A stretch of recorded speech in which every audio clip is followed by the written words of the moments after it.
Hi, I'm Alan, and this is Prayers to the Dice Gods, and today we are finally doing something a bit more exciting than painting Necrons or Space Marines. That's right, we are painting us some Death Guard. So we're going to whiz through the base coats because, let's face it, it is one of the dullest things you can watch, someone laying down those initial colours. So we're just going to whiz through. We're going to start off with our brass after we've done our lovely green with the airbrush. We're then going to move on to the gold. We're going to go around all of those little bits of trim. We're going to switch over to the black. We're going to do the gun casing and a few other bits. This silver, well, it's pretty obvious where the silver's going. Going to do purple fabric for this guy because that fits with my Death Guard army. We're then going to try something a little bit different, and we're going to do the tentacle pieces with a bit of Screamer pink. We're then going to move on to our off-white to do the skulls and the horns, and then we're going to do our last couple of bits with two different shades of brown, Rhinox hide to cover the casing on the gun, and then we're going to go for a light brown to do the strapping going around it. And that's the fastest base coating you've ever seen. And for the first of only two shade colours that we're going to use on this guy, we are going to go around all of the gold, the brass and the brown with our Agrax Earth shade, giving it a nice coating. What we're actually trying to achieve here is both filtering the gold down and the brass, as well as giving us the shading that we're after. So we're just heading around with our known oil, just hitting up those silver bits to give them some nice definition, particularly that chainmail that's hanging between his legs behind the fabric. We want the known oil to really settle into those loops. Now, because the Agrax Earthshade just isn't good enough for this task, I have decided to make a glaze of Rhinox hide. I'm going to go around the armour, and I'm going to use this to do two things. It's going to shade up the armour as well as make the patches that I'm shading look nice and dirty, which, let's face it, this is Nurgle. You can't go wrong if it looks dirty.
We're going around and around and around, and I say this around and around and around because it's a glaze and it's watered down, so it's more like water than it is like paint. It does take a little while to build up. Once you've got it to that point where it's built up, on the other hand, you'll find that it gets dark very quickly. The thing I love most about doing this, especially on something like a Nurgle model, is I don't need to be that accurate with it, because it'll just look like a bit of streaking on the armour where it's got some rust going or just some dirt that's trickling down, which is absolutely fantastic, especially when we're working on something that is tabletop style.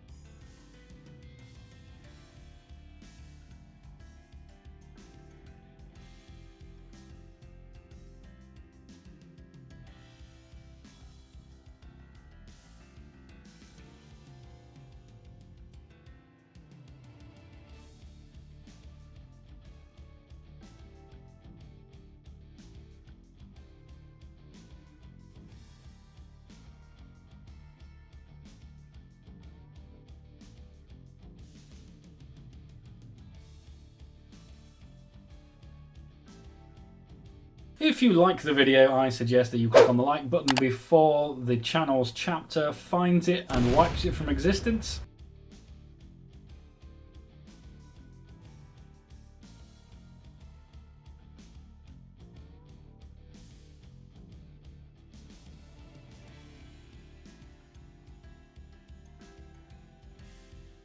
So the same as the Rhinox hide, I have made a glaze with the Nurgling green, and for the areas that I want to look like it's catching a bit more light, I am just going around and glazing that on.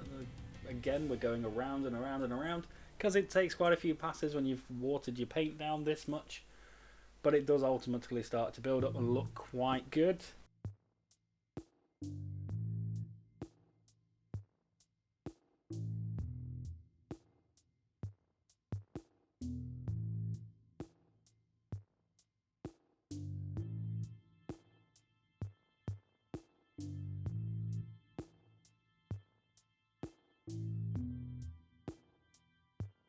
Because no armour would be complete without it, it's edge highlight time. We're going to go around with our Nurgling green to start off with.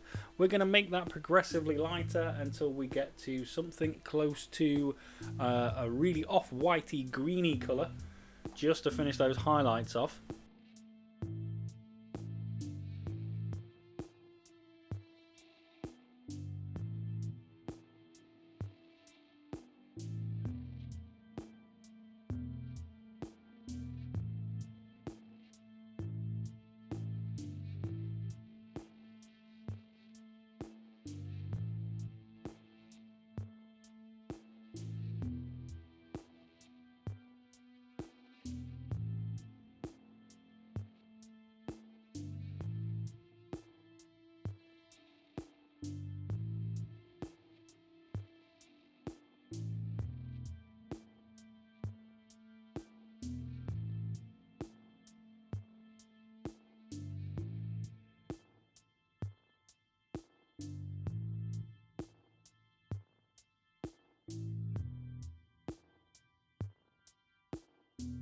Next we're moving on to the gold, because we've used our Agrex Earthshade to dull this down, we can make the light appear a bit more where we want it to. We're going to start off with our gold, we're going to mix in a little bit of silver as we go along, and we're going to look to force the highlights where we want them. So areas that are pointing up, that are likely to be catching a lot more light than the rest, so that that shine is more focused where we want it than all over.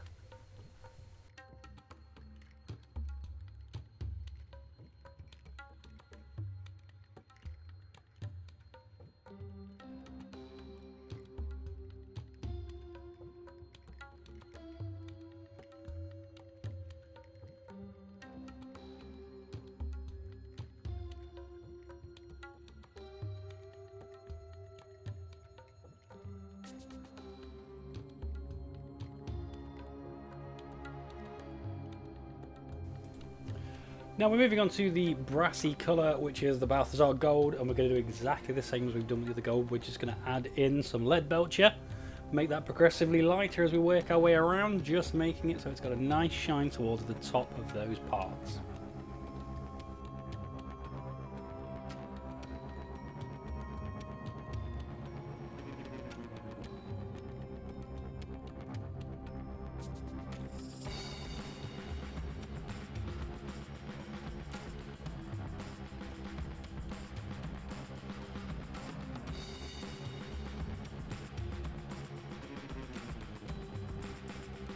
So we're going to get the Runefang steel out, and we're going to mix that with the Leadbelcher. We're going to make that progressively lighter on all of those silver parts, paying particular attention to the gun, the end of the grenade, as well as that chainmail hanging beneath his legs.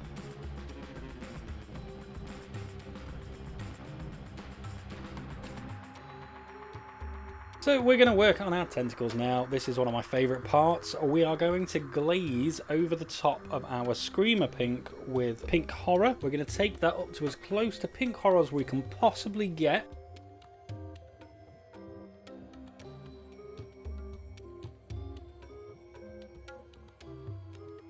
Now that we've got that as close to the Pink Horror as we can, we're going to mix in some pink from Vellejo model colour range. And we're going to take that to as light as we can get it without making it just look like it's a really bright pink. We just want that more towards the tip.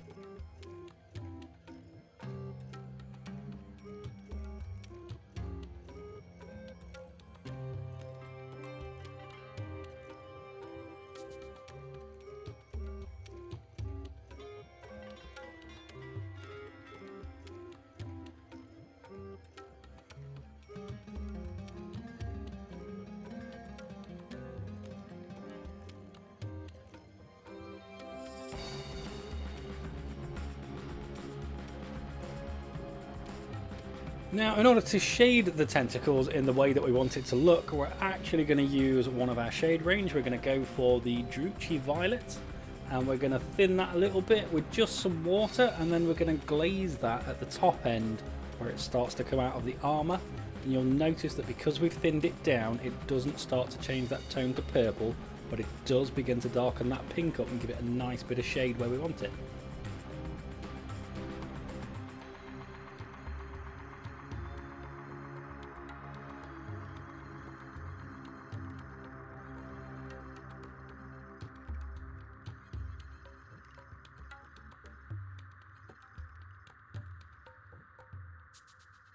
So we're cracking out the Mecahnicus Standard Grey. We're going to mix this with the black in progressively lighter amounts and just keep highlighting that gun casing and the other black items until they come to a nice light point, so it sort of looks like the light's moving down that object.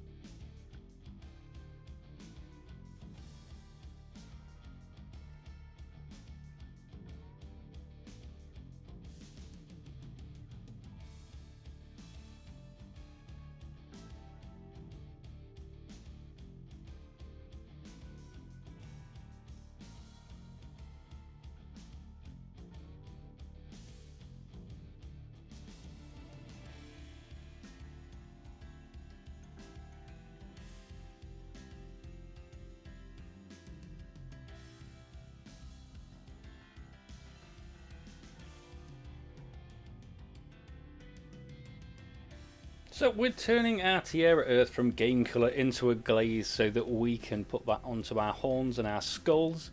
And the idea with the horns is we're going to work our way towards the top, and we're going to keep doing that until we get that as dark as that will go.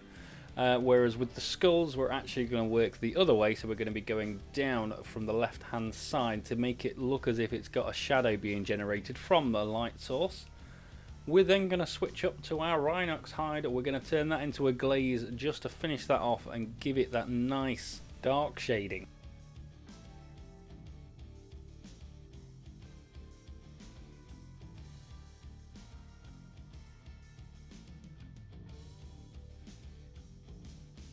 So just with some pure white, we're going to hit up those bottom angles of each of those bullet holes just to give it that extra three-dimensional look.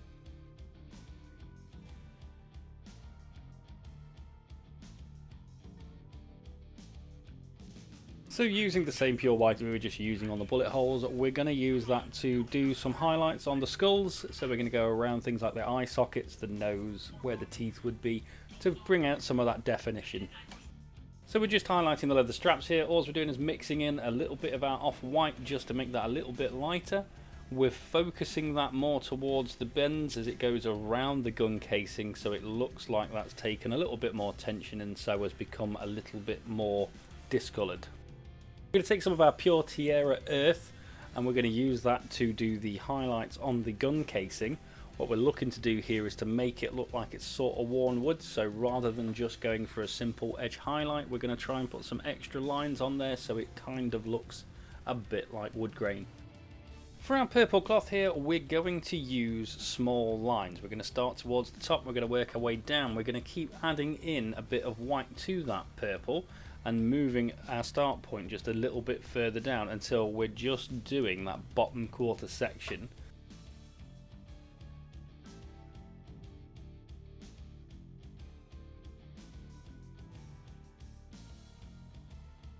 To shade our purple cloth, all we're going to do is we're going to mix in a little bit of black into that purple, and we're going to try and build a small progression. Because it's such a small bit of cloth, we don't want to be messing around too much because we've already done the highlights. So we're just going to get that in there and try and get a nice smoothish looking progression into the dark, remembering that this is tabletop standard, so it doesn't have to be a perfect blend. We're laying down some grey Seer here onto the tentacles where they have got the pocks and the boils. We're going to use a contrast paint on these to speed up our entire process for making them look a little bit glossy, like they're ready to burst.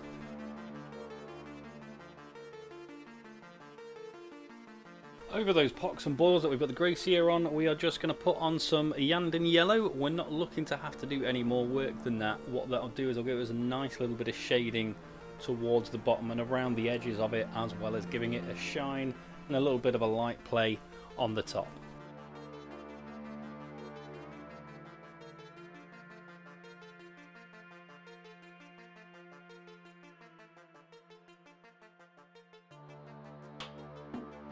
Just using some Plaguebearer flesh contrast paint, we're going to go around all of those little fleshy bits that between the armour and the little droplets that are coming off. We're going to go over those just with that. We don't want to draw focus to them too much. We just want to make it look as if, yeah, that is a fluid or something sticky coming off of those particular pieces.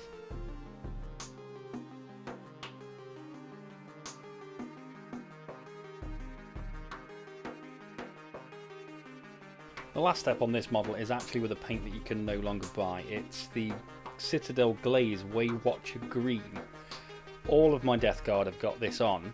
I started doing that before they discontinued the glaze. You don't have to do this step, or you can create that same glaze with just a standard paint, something like Moot Green, watered down sufficiently. The idea is that we're just going to go over all of the armour, which will help change those tones and mask some of those blends that we were working on, because they are quite rough.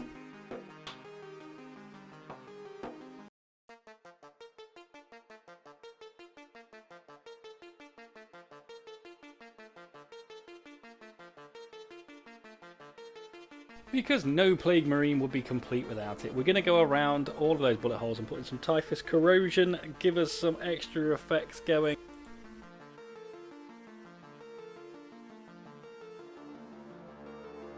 If you're a massive fan of Nurgle, like myself, leave me a comment down below and we can have a nice chat about the best parts of the Pestilent God.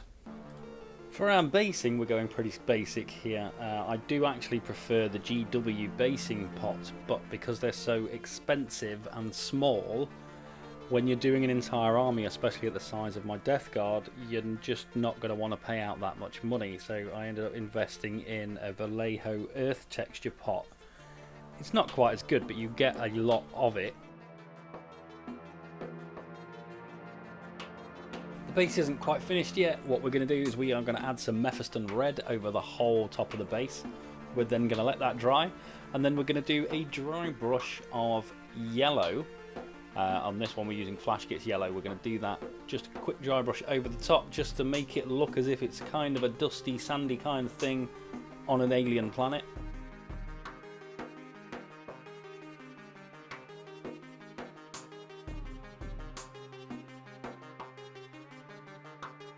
What's the difference between a painter and a player? Base rims. Base rims, when you're a player, should never ever be black. Yeah, that looks great in a display cabinet and everything, but when you're on a battlefield, what you want is, you want to try and find a battlefield that will blend with those bases, so when you put them down, if you took a photo, it almost looks as if those models are actually on the battlefield as opposed to on separate little pieces of plastic. So for this, we're going to go around the entire base rim with Mephiston Red. Because we have a table that we want to play on, we know where it is, it's the right colour. As soon as I put these models down, they're going to look like they're actually on the table as opposed to floating above it.